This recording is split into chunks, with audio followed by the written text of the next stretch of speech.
All right, here's the plan. We are going to mow ourselves some access to this lower spot. We've got to be able to get the pigs out of the trailer and into their pen. All right, guys, welcome back. We're going to do our first weekly update video. We're kind of stressed right now because there's a lot of very pressing, urgent things that need to get done. We have pigs that are coming just a little over a week. We've never done pigs before. These are already pretty large pigs. They're like 200 pounds. That's why I have 16 babies. Right, yeah. And we're going to basically finish them, get them to their full-grown weight, and then send them off to a processor, and then get back a bunch of really happy, high-quality pork. This weekend, my objective is pig prep. We don't have any experience with pigs, like I said. We do have chickens. We've had ducks. Logistically, this is going to be kind of challenging because moving full-grown pigs is going to be a task. We don't know how they're going to react. They're obviously going to be coming in on a trailer. They're going to be stressed. So we have to grapple with how do we get them from a trailer into their area and make it so that their area is going to contain them. It's going to have ample food, ample water, shelter, and they're going to be happy there. And the access is tricky because this is a part of our property that we really don't use. We rarely go down there. Yep. It is near the road, but it does not have road access, so we may just have to cut a pass into the road. So the pen's going to be over here because that's where Ryan keeps his goats, and that's where he tends to most of the animals. So the main pen and the house are going to be there. You can see the frame of the old well cap.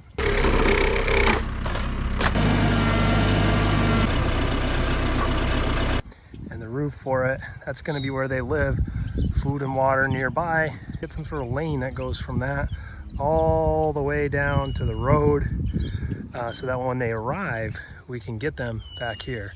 All right, so on second thought, I'm thinking it's actually going to be easier to back the truck up to the back of his driveway, which is right over there, and then have a lane, a temporary lane to filter them into the main pen, which is going to be over here. So maybe we don't have to do as much work as we thought. Essentially, we'll just make a path temporarily from the back of his driveway to the some sort of gate, and then we got to figure out what the penned-in area is going to be. It's going to be somewhere down here. I'll throw in some drone shots so you guys get a better vantage point of the whole scenario.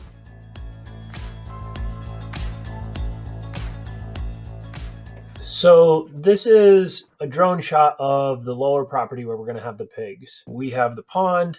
We have what you can't really tell here is the hill. And then there's a flat. The flat is all of this. All right. That's our kind of entitlement for raising the pigs relatively easily. Initial plan was to make some road access from over here. That's a little bit involved. Easier route would be to back the pigs up to the end of Ryan's driveway here and then create some temporary fencing / barricade for them to make it all the way over to where they're going to be living in this little pig shack here. When we back the truck up, we're going to need probably a few people to help kind of direct, and there will be probably roofing panels and just to like get the pigs channeled into a bigger pen that sits right out in front of their little hut. The other thing we need to consider is water. Now, obviously the pond is right here. So the goal is to get the pond to kind of automatically water the pigs, all right, in this lower penned-in area. All right, so we're going to try to get some sort of siphon system set up to actually go through and provide water to the pigs. So we're going to have some sort of water line that runs down the hill here to a waterer next to their pen. All right. So we have to set up that line and we have to actually make the water. The other thing I need to do is actually go down and do some mowing, make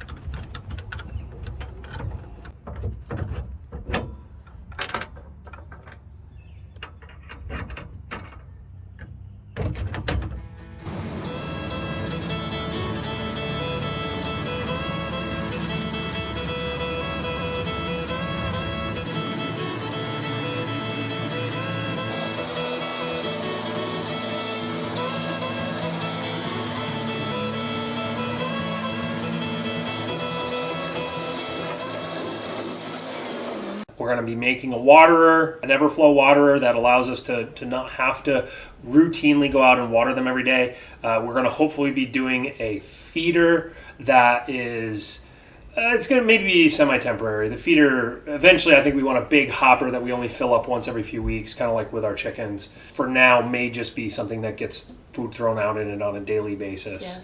But we don't know. We don't know what we're getting into. All right, so water. I have a bunch of things that might work with these food grade 55-gallon drums, but I would rather not cut into those. This, on the other hand, has already been cut into. This is one of those IBC totes, and we used this as a chicken brooder. Be able to use some of this poly line. This could actually work really well to get the water out of the pond, at least down the hill a little ways to a regular hose. Oh, stinky. We're gonna need to clean that out. You can do that with the pressure washer.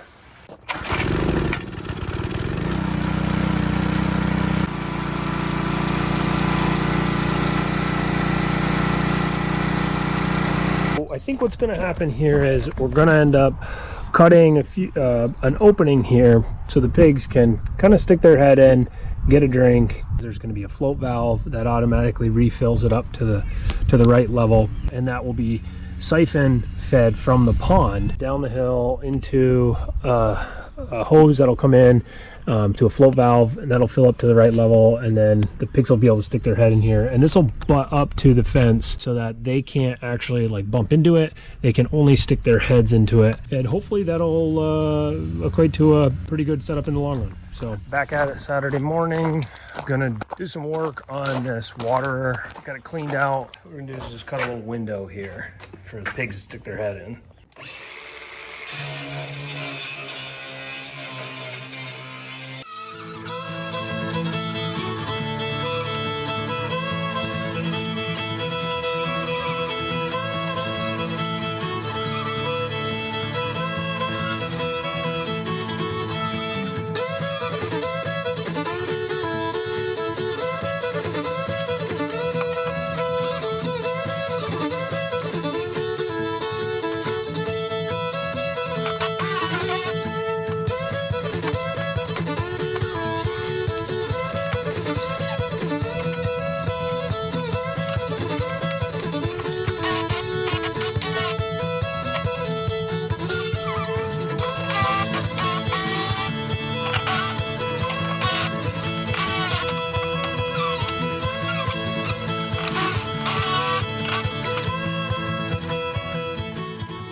Putting the float valve on for the waterer.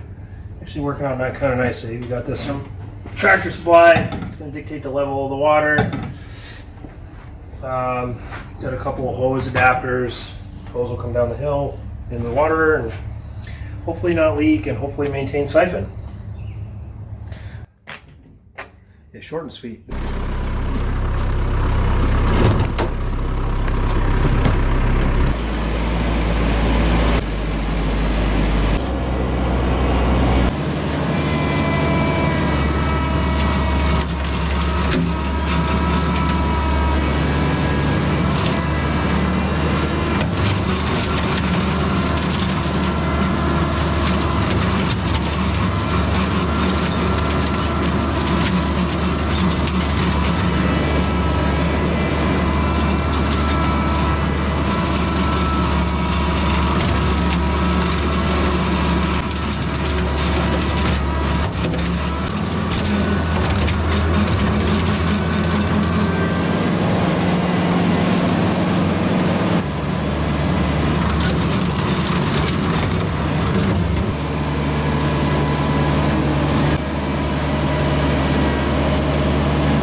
So steep.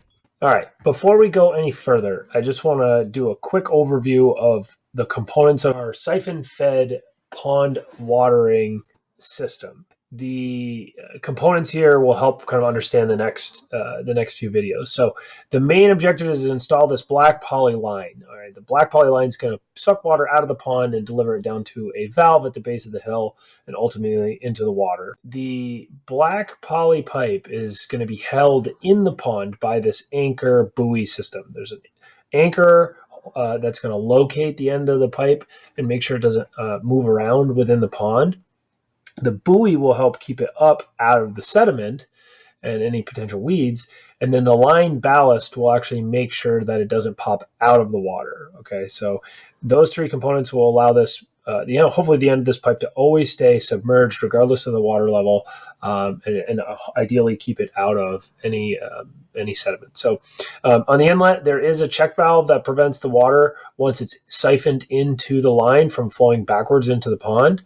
There's also a coarse screen to prevent any large debris, aka maybe even fish, from getting in there. So once the water's in the line, it encounters this T. This is a threaded T that's meant for filling it. It's really only used for filling it. When we first start the siphon, we used a funnel and about a bucket of water to fill the entire line until we couldn't hear any air coming back out. And then once we felt like the entire line was full, we capped it and made sure that it was as tight as possible to avoid any air leakage that could result in a loss of siphon. So once the once the line is full, we open this gate valve down the hill. And if we did everything right, nature of siphon and just gravity should pull the water out of the pond perpetually. After the gate valve, it goes into a regular old garden hose that hooks up to the waterer, and the waterer has a float valve on it. So the float valve dictates the level, and it won't kind of perpetually run. It'll fill to a certain level until the pigs drink or splash around in it, and then once they drink some, it'll fill back up. It kind of auto-regulates the height of the water. So that's a quick overview of the system, and hopefully that allows the next couple of videos to make a little bit more sense.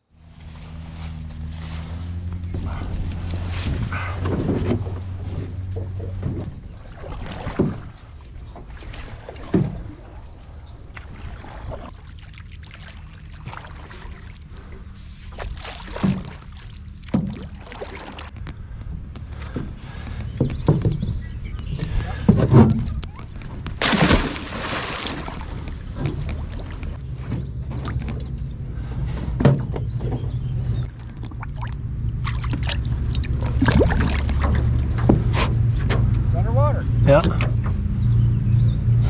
Yeah. Oop, that's good. There you go. Yeah. Perfect. All right, now you gotta cut this for our tea. If we had a funnel and a 5-gallon bucket, could probably fill it up that way.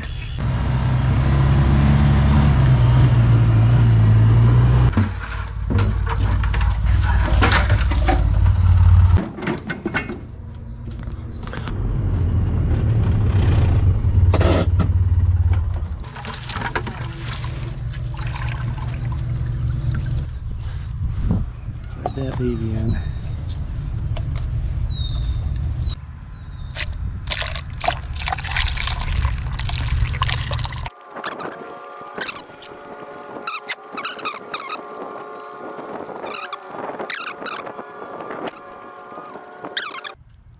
I think maybe that's it. I think we got it.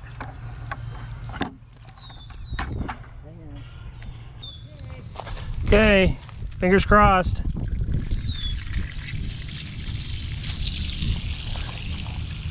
It's coming. That looks better. Let's hope it keeps coming. As long as it'll pull that check valve open.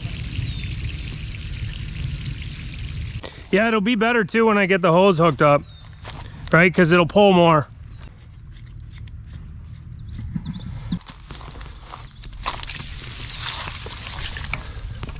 Looking good.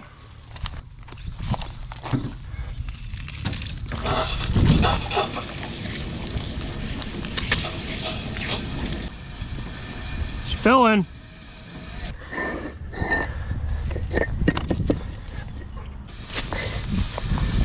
I think this is going to be a good setup. I'm going to get leveled out here. I think this is about where we want it.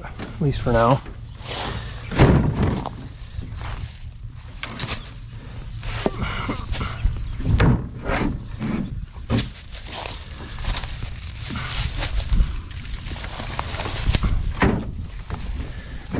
Might have to cut that down a little bit more. Might be a little high. Could always put a platform in front of it, and then they have to kind of step up onto the platform to stick their head in. That would just let us keep the level a little bit deeper. The drain is gonna dogleg out and go into their little pendant area here. Whenever we want to cycle the water to refresh it with all new water, you can cycle it every maybe a couple days or every once a week, and then just let it flow out into there so they can roll around in it and roll around in some mud.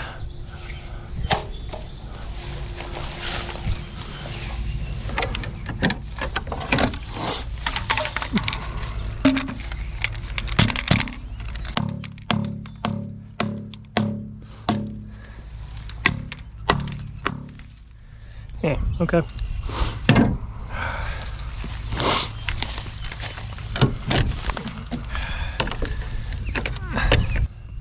Let that flow. It's gonna go right out into the middle of their pen for them to just go nuts and fill it back up, and it'll auto level once it's done. So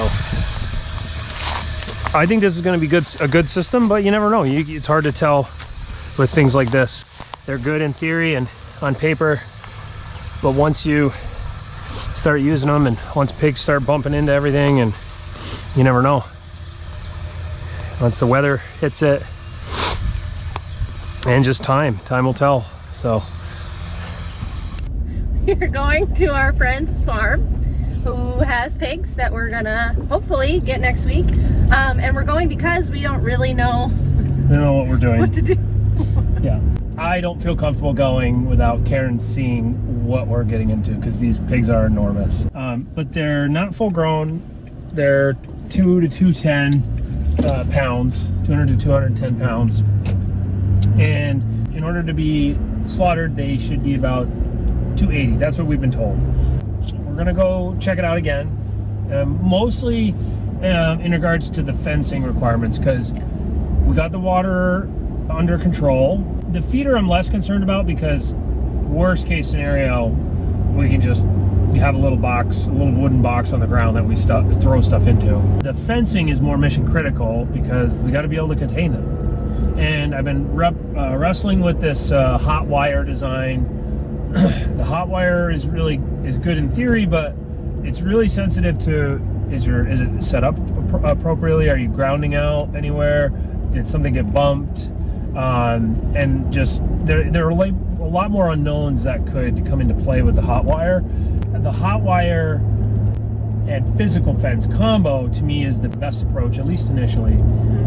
So I have some old hemlock sawmill cutoffs that came from the porch project that are 12 feet long. One side is flat, one side is curved, and kind of like a half moon type shape, to make basically like a fence, a fence panel. Yeah. We're gonna make the fence panels standalone, meaning they're not anchored into the ground. They have a cross member on the bottom, which acts as a foot, and then they have a brace on the diagonal to support, to keep it upright. That will create a nice kind of heavy duty physical barrier, and then on the inside of that we can run a much more controlled hot wire, because the fencing will act as as a physical buffer for any. The outside will prevent anything from getting in and messing with the hot wire, and on the inside, the hot wire will prevent the pigs from messing with the fencing system as a whole, in theory. Yeah. So that's what we hope. Yeah. So in my head it works really well, but I know how that goes. It's a little bit more labor, but I think I'm going to feel a lot better and a lot more prepared if we do that. I think so too. So timeline wise, I'm going to make one of these panels when we get home, just to mock it up and see how it looks and see how long it takes to make. It's interesting because we don't know how to take care of pigs. We don't know anything about pigs. But, you know, you look on YouTube and you look at what all these other people, and you talk to different people who are doing it. And I think a lot of people are like, oh, they're trained to a hot wire. They never go past the hot wire, and then other people are like, they can get through anything. Yeah, especially if they figure it out once, then they're gonna have an incentive to try it again. Yeah. So that makes me a little nervous that there's these 200-pound animals. Yeah, I mean, you'll see when we get there. I haven't seen these pigs yet. Yeah. I'm nervous. Mom lays on a few, or one gets bit, or one gets One gets tricked, one gets worms. There's always something. That's why I have 16 babies. right. Yeah. This pen was the outdoor one, and they would come through a hole over here, so you're gonna get stoned back in. All right, what did we learn? Okay. I learned that. Yeah, this was pigs are huge. This was your first time seeing them. So they seem a lot like dogs, and they kept saying that they're like a lot like dogs. Yeah. And I kind of see that. But the things that I learned were to get them to go anywhere, you just lure them with food. That's the most effective. Yeah, for sure. Strategy, which we can do. We do that with chickens, so on board.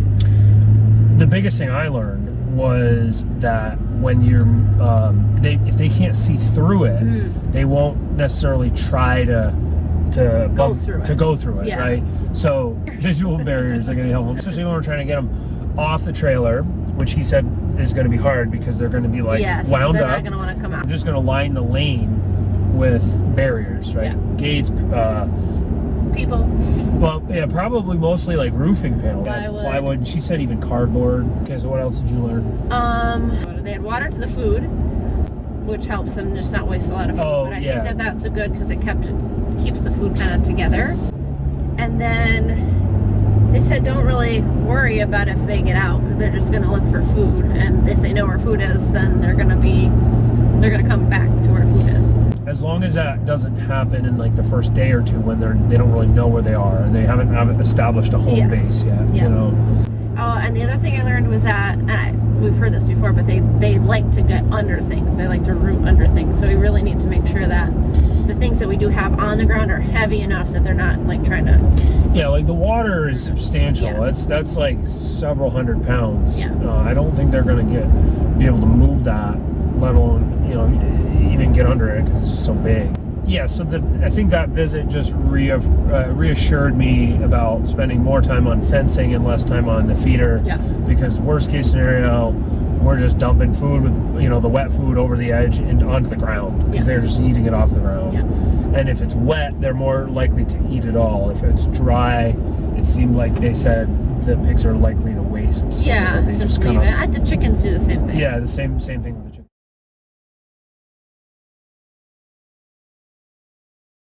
Talk a little bit about what the next step is after our little visit to the piggies. Just got some of these sawmill cut off. These are hemlock that were left over from the porch. We have a bunch of old pressure treated 4x4s that came from fencing that was along the road that has since been pretty dilapidated. See if we can make one, and then that way it can I can kind of get a feel for if I think it's going to work, be sturdy enough. And if it does, then it's just going to be a matter of rinse and repeating for as many of these hemlock cutoffs and 4x4s as I have. So I'm going to see if I can get one done.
I said all in all, it was a pretty productive weekend. We got the water done. I'm going to try to get more of these panels built before the pigs come, and we got to go get some food for them. But that's pretty much it. I think we're in good shape, and but you never know. Usually when you think that, that's when you're in trouble. Yeah.